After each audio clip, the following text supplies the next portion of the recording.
Okay, so thanks very much to our finalists. Let me say a couple of words about how they came to be here. Some explanation that I neglected before the presentations. Basically, the 10 companies that you've just seen are the end result of a 5-month, very rigorous process of selection. We got 100. We published a request for entries and proposals towards the beginning of the year. 120 startups and research groups entered. They submitted papers and video descriptions of what they're developing.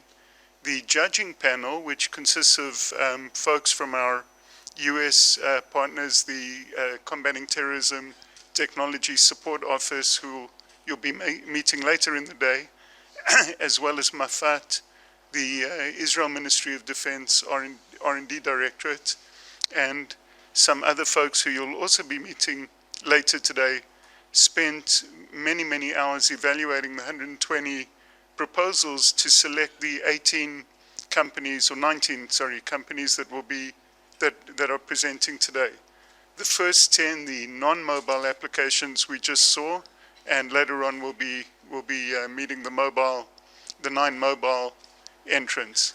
So the presentations, which I think everybody can agree the technologies here are outstanding, are the result of narrowing down of 120 first round entrants.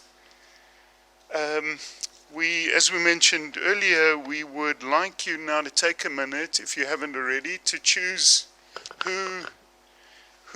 choose 2 things. You all should have these pieces of paper in front of you. On one side of the paper are the companies you've just seen now, and on the other are the mobile companies that you'll see later. What we'd like you to do is mark on from the 10 companies you've just seen, 361, Duke, Fringe Fry, etc., on that side of the paper, please mark whose presentation you think was best, and then mark who do you think will get the most votes. So there's two things to think about, and once you're done, if you could pass them over to towards the left of the your right of the rows, we'll collect them from you and announce the winners a bit later.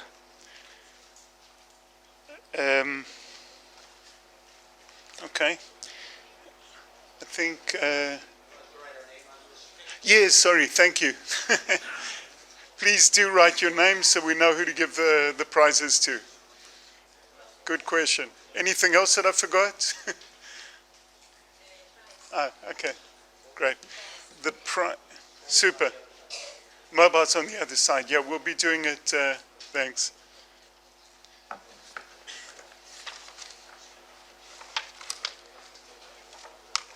Great. Okay, in terms, our next speaker is will now be going into the speaking part of the program.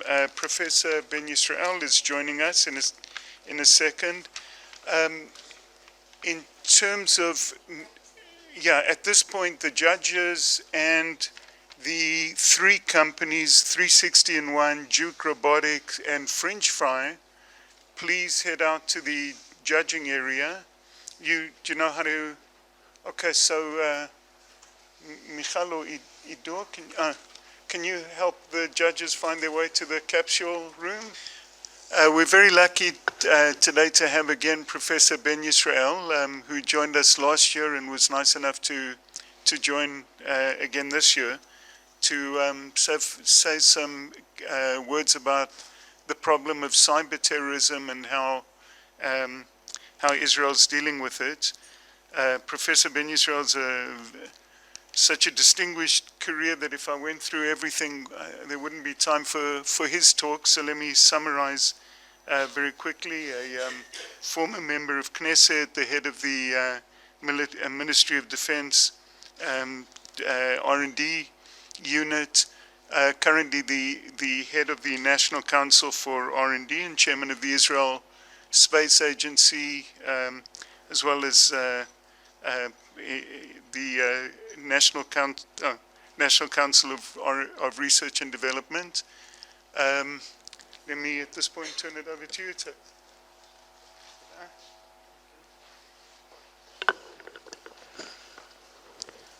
Morning. I feel strange to come in and see that half of the audience is leaving, but I guess it's not because of me. I'll talk about cybersecurity in Israel. Okay, it works. Cybersecurity in Israel, and the last comments will be, I'll try to connect everything to terrorism. As you probably know, until now, we have not met yet some major terrorist cyber attack. It all started with the invention of this horrible machine we call computer, based on the ideas of Alan Turing, who developed it as a mathematician in a theoretic way. And the first computer ever was built by von Neumann, who was understood enough in the 30s to call Alan Turing to give a seminar in Princeton in the Advanced Research Institute that was set up by Einstein there. And once the war was finished, in the war they were both engaged in different missions. Turing in charge of breaking the code of the Enigma. Von Neumann was the head of the mathematical calculation group inside Manhattan Project. Everything was done with a pen and paper. And once the war finished, von Neumann decided to go and build the first, what nowadays we call computer, electronic, digitized, silicon. At that time it was a vacuum tube-based electronic, digital, general purpose computer. Since then, first in the 1960 was the first year in which the technology of vacuum tube was left aside, and people started to build chips from silicon, solid state transistors. And since then, from the 1960s until today, we have a huge race of miniaturization. You can see what we call Moore's Law. Started at 1960 and it goes up till today. Last year there was a paper in Scientific American forecasting that it will still go like it was before, and that this slope means that every year and a half, every 18 months on the average, the performance of a computer doubles, or the size for the same performance shrinks to half. I mean, the exact Moore's Law says that every 18 months, technology enables us to put 2 times double the number of transistors on a certain chip than it was 18 months before. And this means increasing the performance in terms of speed, in terms of memory, and things like this. And therefore, computers become smaller and smaller, cheaper and cheaper, or for the same price, you can get more performance. And the breakthrough was, one breakthrough was at the beginning of the 80s, in which computers were small enough to be put in a box. Once you can put it in a box like this, you can install it in platforms, in aircraft, in tanks, and later on at homes. Every one of us bought a PC then. And another breakthrough, according to this Moore's Law, some 10, 15 years later, the chips were so small that you can put it actually in everything. And nowadays we talk about Internet of Things. Every device at our home will have computers. Future, We know that Moore's law cannot go forever, cannot continue forever, because today we already built transistors from something like 120 silicon atoms. 120 silicon atoms per one transistor. That means that a year and a half from now it will be 60 atoms if Moore's law will continue. Another 1.5 years, that is 3 years from now, it will be 30 atoms. 4 and 5 years from now it will be 15, and 6 years from now it will be 8. And you can see that in something like 10, 15, less than 15 years, we will deal with few atoms. Once we will deal, of course, we cannot split the atom to build a transistor from half an atom. Therefore, Moore's law will not go forever. So, but the good news is that once we start doing transistors from single atoms, few atoms, then another physics should be applied. This is the quantum physics. And in quantum physics, it's a weird world. Atoms or electrons can be present in different places simultaneously. One can use this in order to build computers, and at least theoretically, the prediction is that if we will have quantum computers with words of registers of, let's say, 100 bits in quantum computer we call it qubits, quantum bits. Then the speed of computer like this will be something like 10 to the power of 30 faster than a regular classic computer. 10 to the power of 30 is something that we all of us know how to write, but no one of us really understand what is the meaning of such a huge number. That means that that once we will have quantum computers, the computers that we play with today will be like stones comparing to these computers. Okay, when we will have this depends on there are many opinions here. The main problem is technology, not the principle. There are already quantum computers in certain laboratories all over the world. They work, but usually with something like 7, 8 qubits, which is not enough. And the main problem is the cooling of this machine. The machine itself is not big, something like perhaps 4 times these tables, 4 tables like this. But the cooling machine is the one that I saw and I regularly visit, is hosted in a building, 7 floors. All of them are full of cooling machines in order to enable this computer to work. And of course, you cannot multiply it by 10 or something to have a real quantum computer. So it's a matter of technology. People are working on this. And if you look for the opinions, some people say the technology problem will be solved in 10 years. Some people say 25 years. You can choose between 10 to 25. No one really knows. But it's not long anyway. Even 25 years, it's not so long. And it's only a matter of technology and not something of principle. Now, why I tell you this story about computers? Because, as I will immediately define it,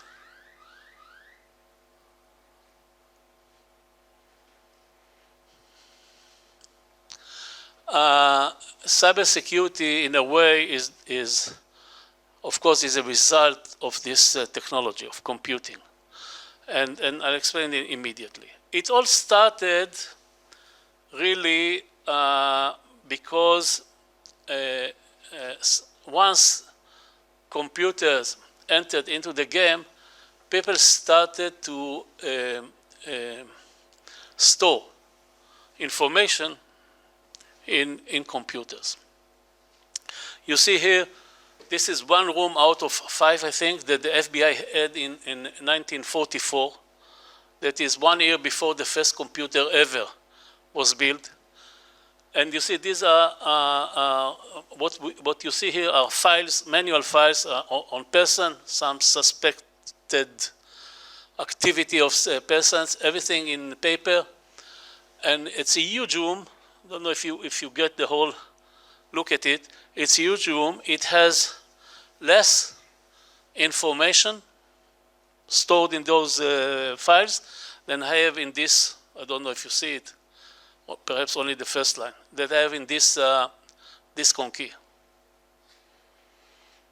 I have on this disk on key more information than you can see stored here. And this tells you something. And of course, people started, once they realized it, they started to put information, to store it in computerized media. Not only this, but also the phones. One of the main, business of intelligence is to eavesdropping, to listen to some phones. And since the 80s, the beginning of the 80s, the hubs are not mechanic anymore, but are actually some server, some computer server, and therefore intelligence services, long ago, I'm speaking about the 80s more or less, beginning of the 80s, intelligence services had a requirement, had a need to hack into computers for eavesdropping, for taking out of the computer the information stored there, and the things that nowadays we call cybersecurity already started there. And it was very secret, done only by intelligence services. The first event that proved one, I mean, first ones that we know surely that was a cyber attack, was a group of hackers that hacked into the computer of Berkeley University at California, near San Francisco. Berkeley was in charge of managing a national laboratory called Lawrence Livermore, developing there some nuclear new capabilities. And those hackers from Germany hacked into the computer of Berkeley. And from Berkeley, at that time, no one was aware of cybersecurity. Everything was connected. And from this computer, they hacked into the Lawrence Livermore computer, stole nuclear information from there. And the group was a group of criminals. Only the head of the group, not telling the others, was a KGB agent. It was done, of course, by the Russian intelligence, and they were caught and put to trial in 1986. 86, to tell you, I'm not talking about a new discipline here, cybersecurity or cyber threats. This already happened in 1986. Still, this was done by intelligence services. It was very secret. Even the trial was in closed doors, and because it's considered to be national secret and things like this. This caused the rest of the defense establishment all over the world. I'm speaking especially about Russia, which was one of the first, and still, by the way, one of the most sophisticated one until today. Defense establishment in Russia, in the US, of course, in Israel, Britain, immediately understood the potential of this new technology.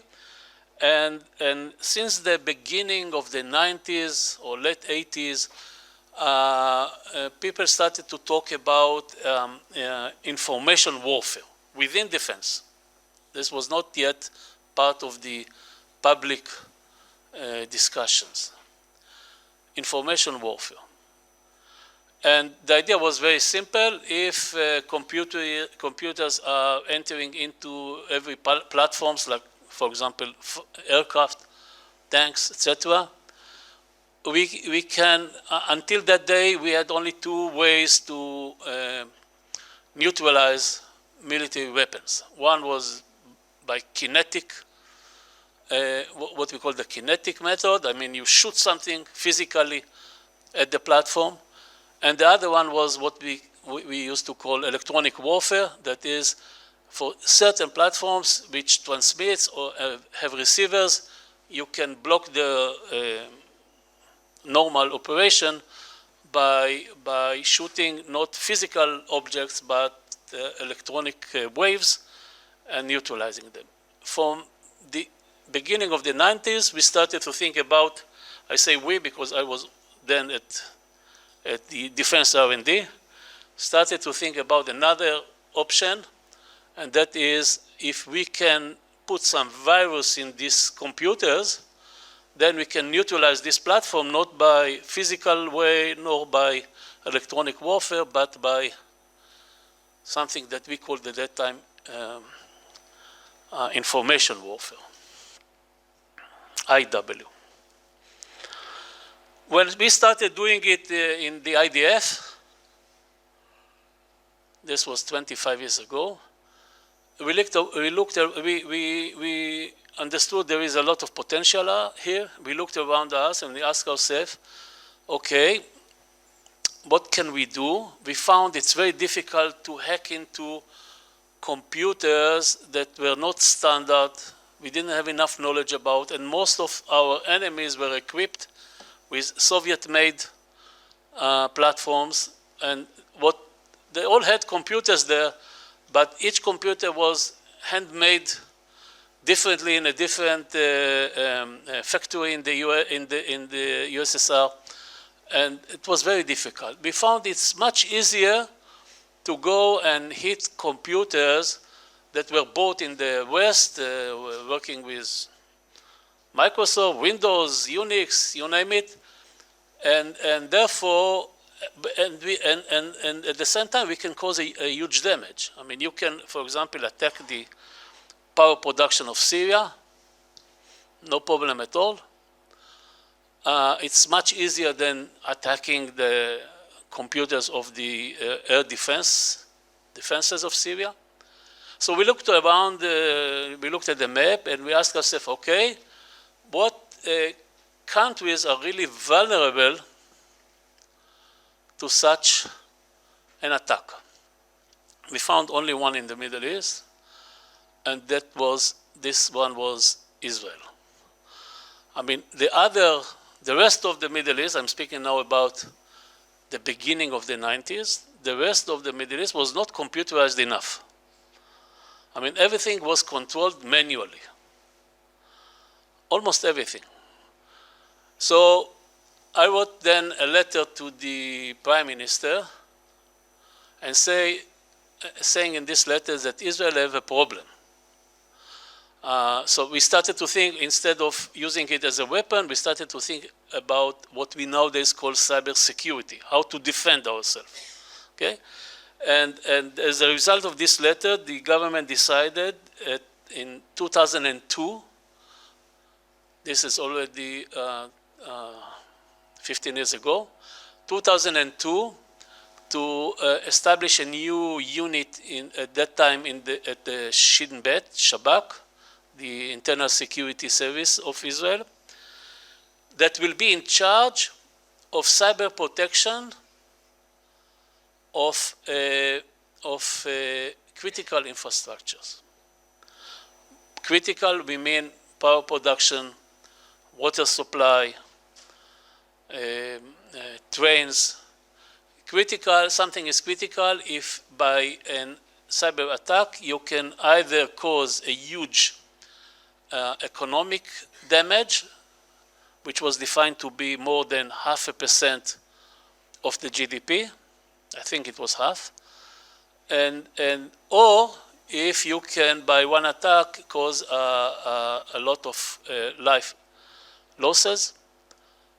We had a certain criterion, and therefore hospitals, banking system, everything was included in this critical, was called critical infrastructure, and NISA, the National Information Security. At that time, we still used the name Information Security. NISA was agency, national, not agency, authority. National Information Security Authority at the Shin Bet was put in charge 15 years ago of, I think we were the first one in the world, and until not so many years we were alone, that had such a function in the government. And this is what we do in 2010. And then came 2010, this we did in 2002, then came 2010, and everything changed. Until that time, the world, I'm not speaking about defense, intelligence services, etc. The rest of the world, most of the world, the public part of it, the civilian part, was not really aware of the potential of cyber attacks. It's like in this picture, which was taken in 1924.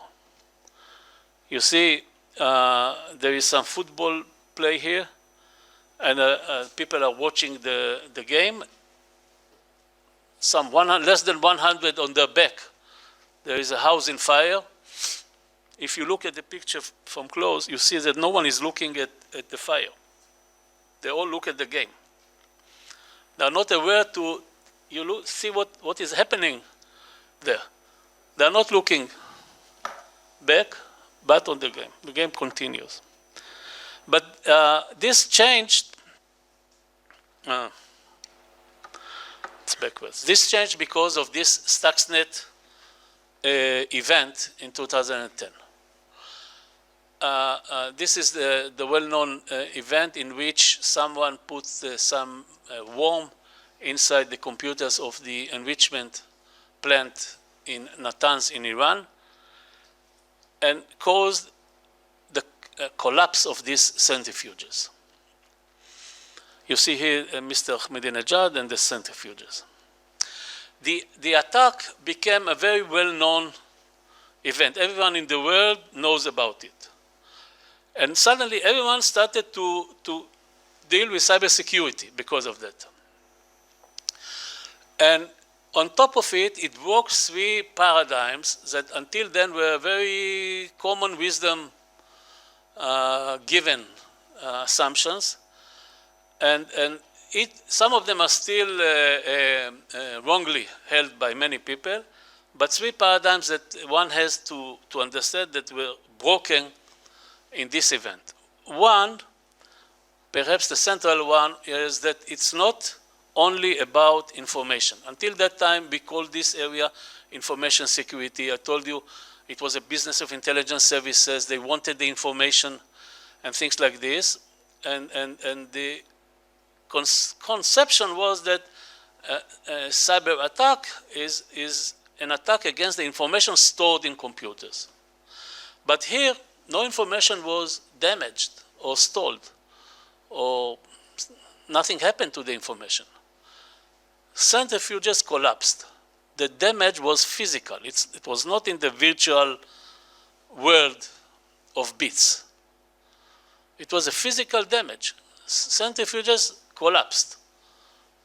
So suddenly people understood that cyber attack has not only the potential to steal information and things like this, but to cause a physical damage.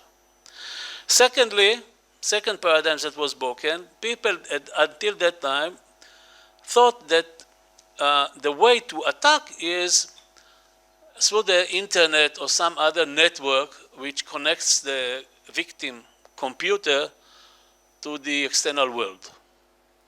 And if there is a computer here, and if it has a Wi-Fi or some cable or I don't know what that connects him to the outside world, then this is true. There is a channel from which I can push viruses into the computer. but this installation in Iran was not connected at all to the outside world. Neither by, nor by, of course, no internet or Twitter or God knows what, neither by secured defense Iranian networks. It was an isolated installation. Now, you don't need rich imagination to think about it. 30 seconds is enough. 30 seconds, and to come to the conclusion that there are other ways to put viruses into these computers. You have to update the software. You do it through a disk or something. The virus may be there. There are technicians who connect their equipment to this installation. The virus can come from this testing equipment. There are many ways to do it. I put my disk on key here for this presentation. God knows what was on my disk on key, or the other way around, which is more worried. What did I get from this computer? There is no such a thing as an isolated computer. And on top of it, if let's say your security is very important for you and you don't allow any external means, no disk on keys, no Wi-Fi, no nothing, no this, then of course the computers will be obsolete after, let's say, 2-3 years. You need new ones, you go and buy it. Do you know really what you buy? On a chip, and nowadays, on a normal chip, which is the size of 10 shekels, $1, something like this, on a normal chip, today we put something close to 2 billion transistors. 2 billion, perhaps 2 billion and 10. 2 billion and 100. No one can count. You may buy Intel says, Intel's inside, this is the slogan. It may be also virus inside when you buy your computer. And the last paradigm that was broken was that computers are not only machines that are called computers. You look at this facility here, you don't see any computers. You see to the right, above the head of Ahmadinejad, you can see boxes that size, which were called controllers, not computers. These controllers control the rotation of the centrifuge. Centrifuge has to go 60,000 rotations per minute. That's 1,000 per second. 1,000 rotations per second. And you cannot control it manually. It's too fast. So they put the computer chips to control it.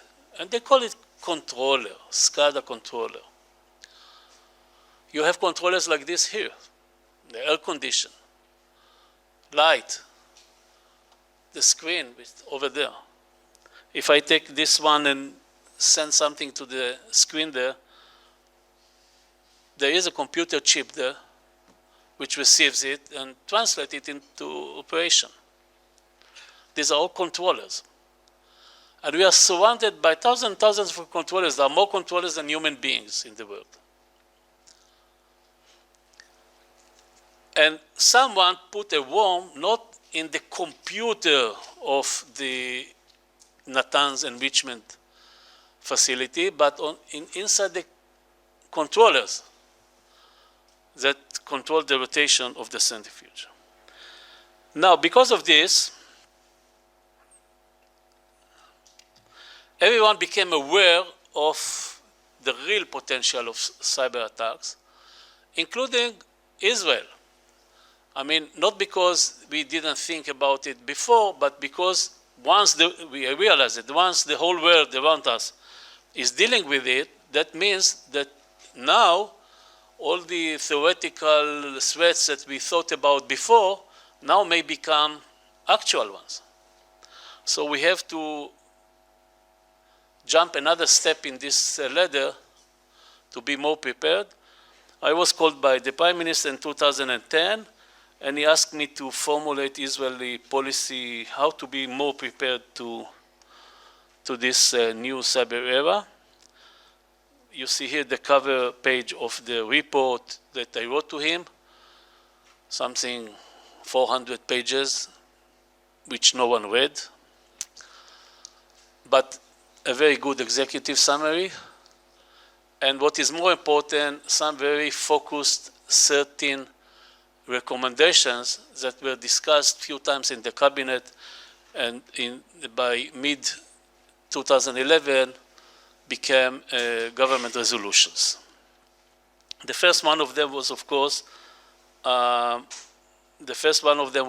to create a new function within the Prime Minister office, what is now what we call the National Cyber Bureau, headed by Dr. Aviatar Matania, which will serve as a kind of conductor of the orchestra of cyber players, something like this, and also play some instruments by itself.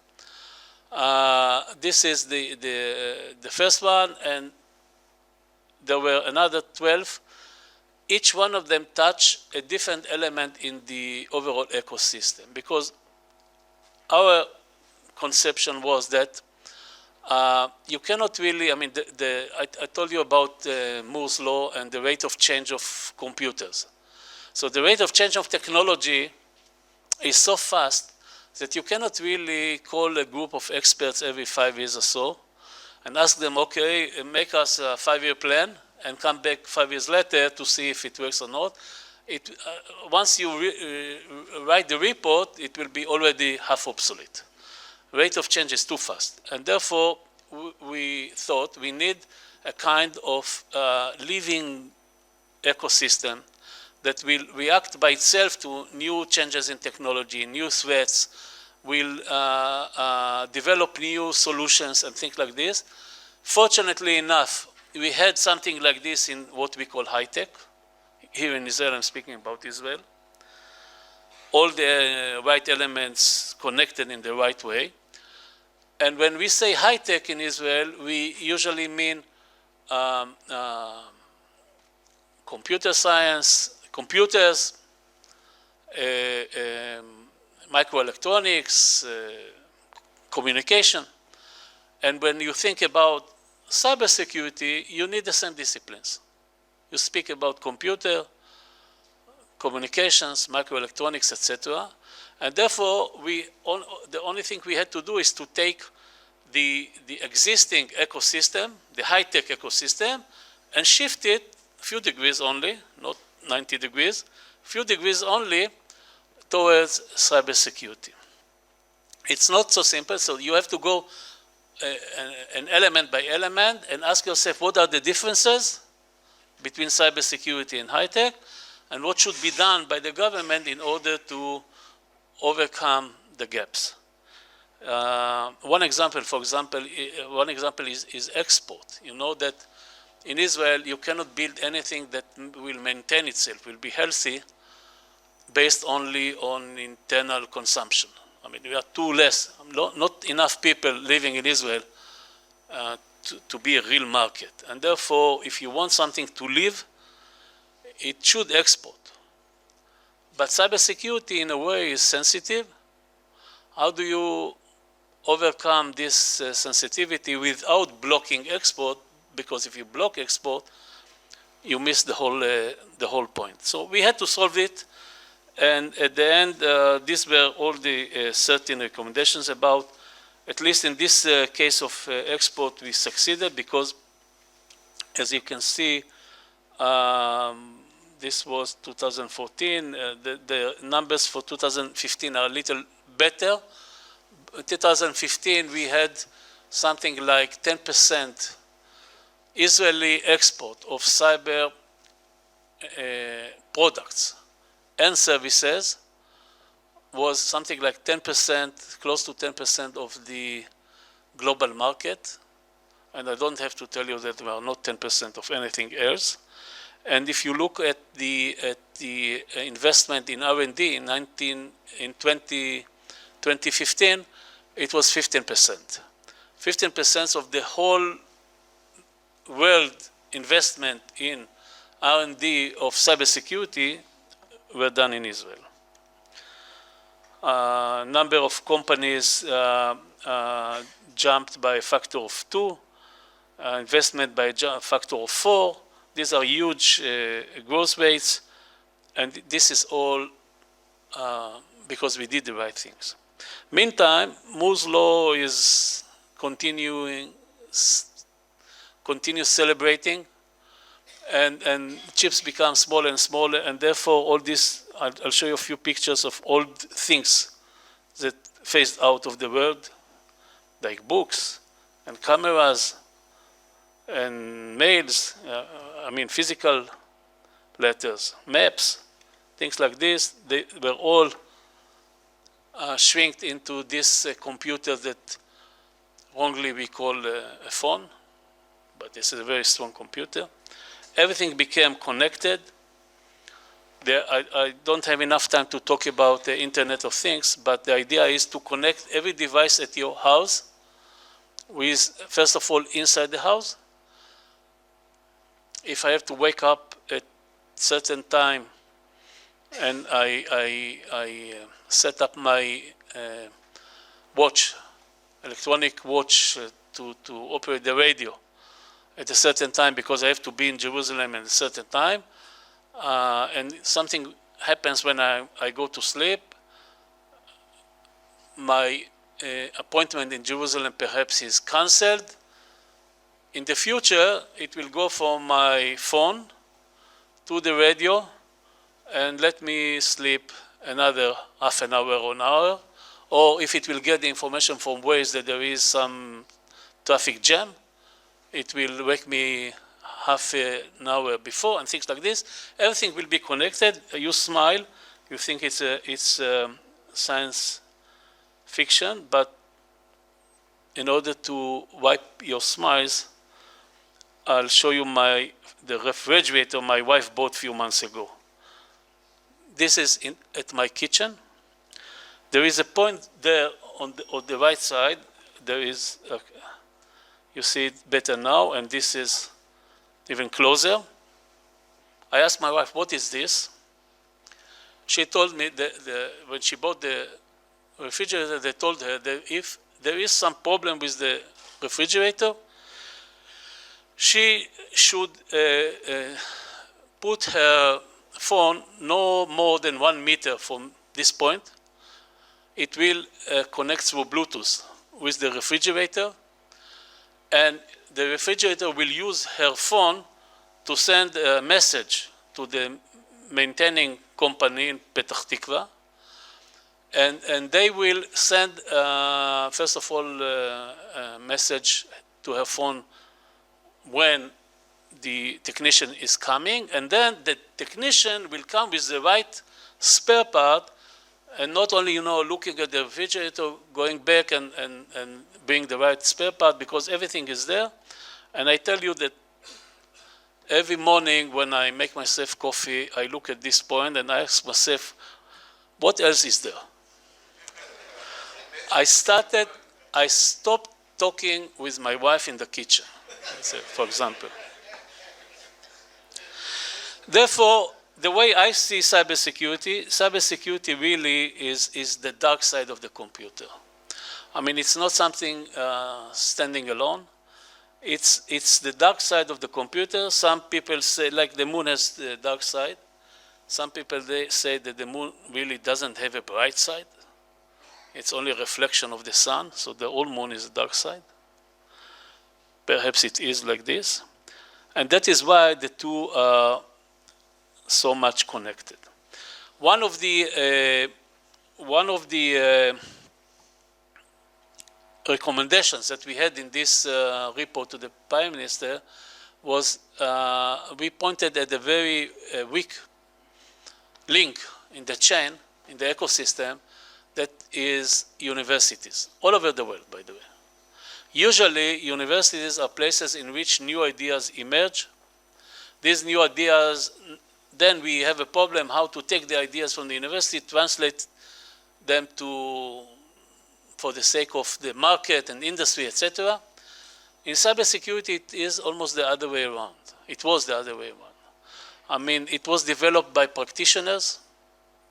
I told you, intelligence, defense communities, very secretly, behind the walls of secrecy. And there was much more knowledge outside the universities than inside the universities. Practitioners, when they meet a real tough question, they don't deal with it. They try to go to find something else. So the fundamental problems of cybersecurity, like the problem of attribution, for example, you are attacked, you don't know where it comes from, whom to attribute the attack. Fundamental questions were left untouched. So one of our recommendations was to create at least 5 centers of excellence in the research universities here in Israel and start doing seriously cybersecurity research. Tel Aviv University was the first one to take the opportunity, and we established ICRC, Interdisciplinary Cyber Research Center. We have something like 250 researchers, and the word interdisciplinary is very important here because if I may summarize my 25 years of dealing with cybersecurity in one sentence, it will be something like this. Although cybersecurity problems usually have technological solutions, the problems are never technological. If you don't take into account behavior of societies, psychology of people, legal problems, business considerations, and things like this, you won't be able even to define properly the problem, and therefore you won't be able to develop the new technological solutions.